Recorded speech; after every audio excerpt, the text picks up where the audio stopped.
Sampai di sana Pak Menteri, beberapa di antara mereka tadi saya juga berdiskusi langsung dengan warga yang mengeluhkan soal retribusi yang dirasa memberatkan, utamanya tadi di wilayah Tanjung Perak, yang dirasa dari tahun ke tahun itu naik dan dirasa memberatkan, malahan dirasa menekan warga yang ada di sana.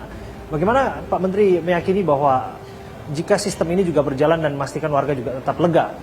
Ya, nanti diklasifikasi untuk masyarakat yang MPR, mungkin untuk sewanya tidak terlalu tinggi, ya kan?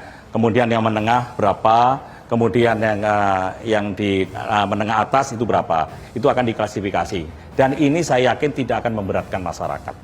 Ya, apalagi masyarakat di situ apabila sudah memiliki sertifikat hak guna bangunan, mungkin ada usaha-usaha UMKM, ingin memiliki dana tambahan melalui perbankan, ini bisa diagunkan.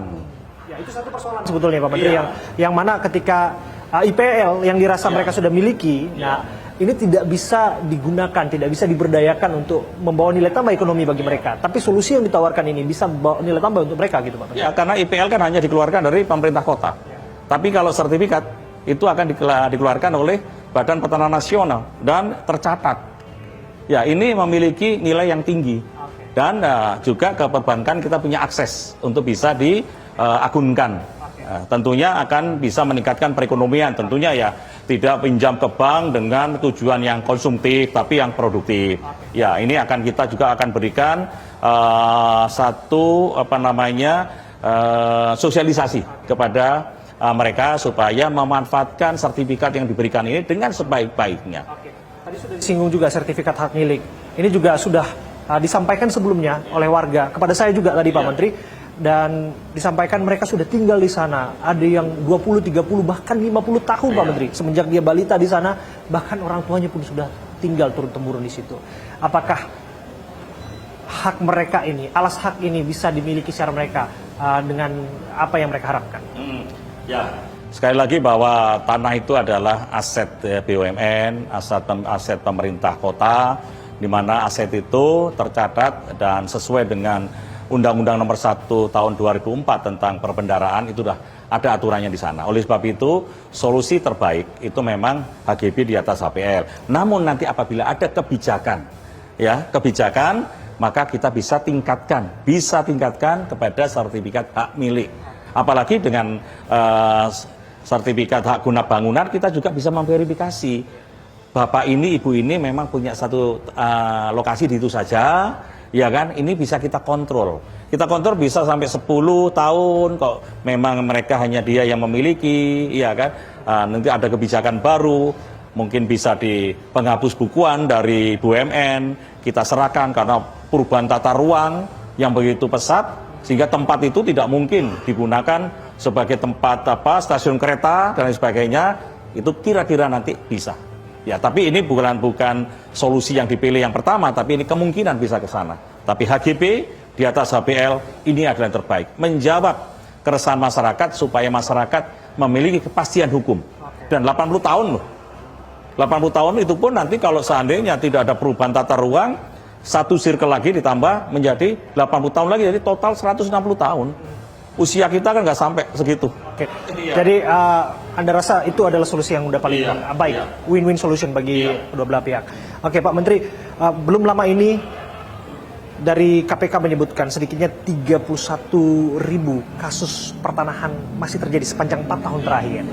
Kemudian 244 diantaranya disebabkan oleh mafia tanah.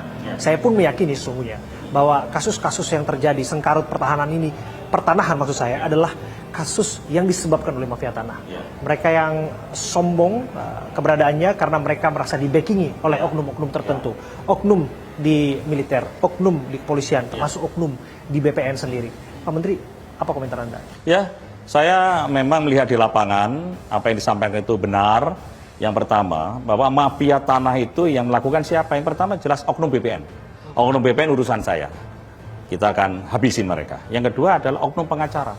Oknum pengacara ini pasti bagaimana caranya akan memenangkan yang dibantunya. Yang ketiga adalah oknum PPAT. Dia bisa berbuat apa saja di situ. Dan yang berikutnya adalah oknum camat. Karena camat juga menjadi PPAT sementara, dan yang terakhir oknum kades. Karena kades ini yang mengeluarkan surat keterangan tanah SKT.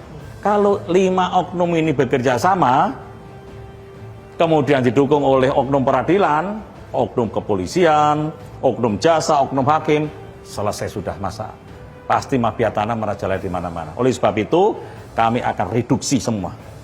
Baik itu oknum dari mafia tanah, dan kami akan koordinasi untuk yang siapa yang berwenang untuk mereduksi peradilan atau mafia peradilan. Kalau itu sudah dilaksanakan, saya yakin. Namun, sistem yang kita bangun juga, kita akan membangun sistem menuju kepada mengurangi gerak dari mafia tanah, adalah digitalisasi. Itu yang sudah berjalan. Ya, digitalisasi itu akan mengurangi permasalahan atau oknum mafia tanah. Termasuk kita juga akan menuju ke kota lengkap, kemudian kabupaten lengkap dan provinsi lengkap.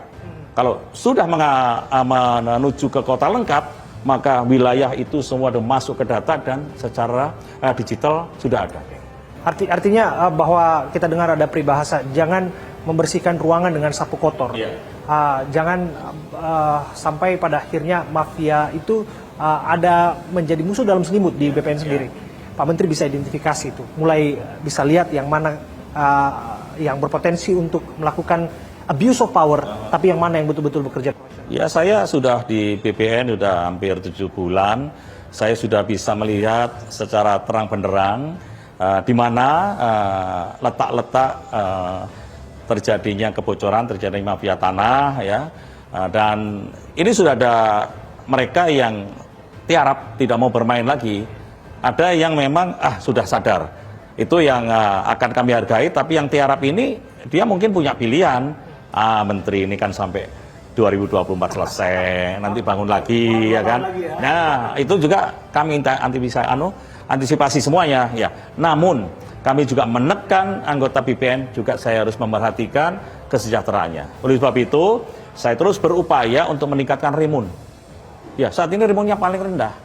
Saya dengan Menteri Pan-RB akan koordinasi bisa meningkatkan rimunnya BPN. Persyaratan-persyaratan rimun sudah saya penuhi semuanya. Tinggal kami koordinasi supaya bisa naik, sehingga kinerja di lapangan semua anggota BPN bisa meningkat. Syukur-syukur pendapatan negara bukan pajak juga dikelola oleh BPN. Ini pasti masalah mafia tanah, masalah kebocoran yang datang dari lingkungan BPN sendiri akan selesai. Oke. Banyak yang berpandangan sesungguhnya eksistensi dari mafia tanah ini bisa paralel akan hilang dengan sendirinya apabila administrasi di BPN itu disederhanakan, Pak. Ya. Apakah ini sudah berjalan sebagaimana mestinya juga? Penyederhanaan administrasi sudah berjalan. Minggu depan saya akan melonsing 7 layanan cepat. 7 layanan cepat itu sudah merangkum 79% dari pelayanan BPN.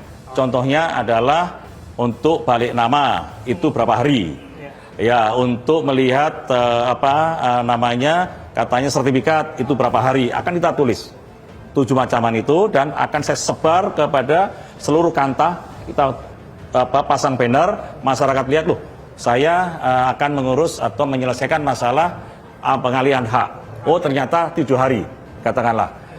Dan saya akan beri catatan, kalau lebih dari 7 hari dan berbelit-belit, lapor dan kita siapkan kotak laporan atau WA laporan. Oke, ada online. Ada online-nya. Dan itu saya tidak main-main. Kalau saya tidak, akan saya tindak. Termasuk calo-calo itu. Oh, calo-calo pasti dengan adanya pelayanan 7 pelayanan cepat, calo-calo akan hilang. Termasuk PPAT juga akan hilang karena udah dikunci di situ. Jadi sudah tidak main lagi. Udahlah, lewat saya aja calo. Kalau nanti BPN berbelit-belit bisa lama, tidak. Kita udah kunci dan akan saya cek di lapangan.